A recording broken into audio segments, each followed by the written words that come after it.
కింద 10 కిలోలు సంచి పెట్టాడు సార్ నిన్నుద్దేమో అన్నాడు. నిన్నుద్దా అదే చెప్పాడు ఆయన కూడా.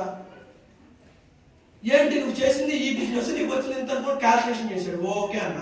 మరి ఏంటి సార్ జనాలు ఇంతమందిని జాయిన్ చేసావు, ఒకడో నాకు డబ్బులు రాలేదన్నాడు. బాబు ఇక్కడ జనాలు జాయిన్ చెప్తే డబ్బులు రాలేదన్నా, జనాలతో బిజినెస్ చేస్తే డబ్బులు వస్తాయి. అర్థం చేసుకోండి.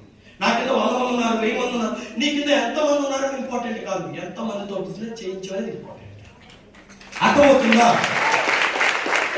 ఈ 300 వచ్చినప్పుడు నాకు నిరాశ వచ్చింది. సార్ పని చేయండి చంద్ర గారు, మీకు డబ్బులు రావడం వల్ల నిరాశ చెందారు కదా, ఇక నుంచి ఒక పని చేయమన్నారు. ఈ మాట బాగా గుర్తుపెట్టుకోండి, మీరు కూడా కొత్తగా చెప్పాలి. ఒక 6 నెలల వరకు నెక్స్ట్ మీకు ఎంత డబ్బులు వస్తుందో విషయం మర్చిపోండి. ఒక 6 నెలల వరకు ఈ నెల 10 మందిని జాయిన్ చేయొచ్చు. భూమి తలకిందులైనా నెక్స్ట్ మంత్ 20 మందిని జాయిన్ చేయించాలి.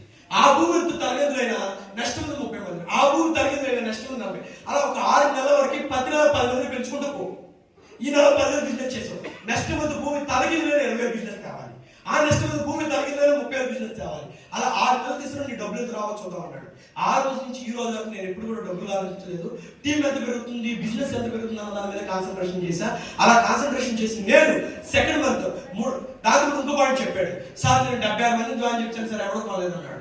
నువ్వేది జాయిన్ చేయించావా, నీ అప్లై తీసుకెళ్ళి జాయిన్ చేయించావా అన్నాడు. నేను ఒక్కనే జాయిన్ చేయించాను అన్నాడు. నీకేం తెలుసు అన్నాడు. ఏం చెప్తున్నావు అన్నాడు.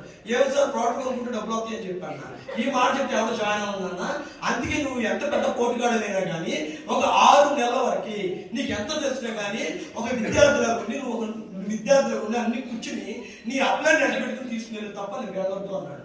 అయితే చంద్రు సార్ ఇప్పుడు దీనికోసం చెప్పి నేను వ్యాపారంలో వదిలేసి రాను కదా సార్ అన్నాడు. అయితే ఒక పని చేయ అన్నాడు. నువ్వు మార్నింగ్ ఇంటికి వెళ్తావు, లేస్తావు అన్నాడు. 6:30 లేస్తా సార్ అన్నా. ఆఫీస్కి ఇంటికి వస్తావు, 9కి వస్తాను సార్ అన్నా. అయితే ఒక పని చేయ, ఒక 6 నెలల వరకు 5:30 లే అన్నాడు.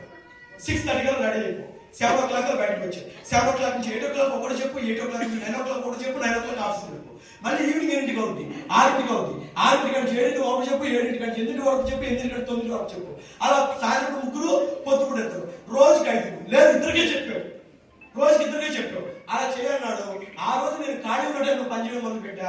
అలా మొదలుపెట్టి నేను సెకండ్ మంత్ 1,400 రూపాయలు, థర్డ్ మంత్ 1,800 రూపాయలు, ఫోర్త్ మంత్ 400 రూపాయలు, ఫిఫ్త్ మంత్ 5,600 రూపాయలు, 6th మంత్ ఈ కంపెనీలో యాజ్ ఎ బ్రాంచ్ డైరెక్టర్ గా 6th మంత్ ఈ కంపెనీలో యాజ్ ఎ బ్రాంచ్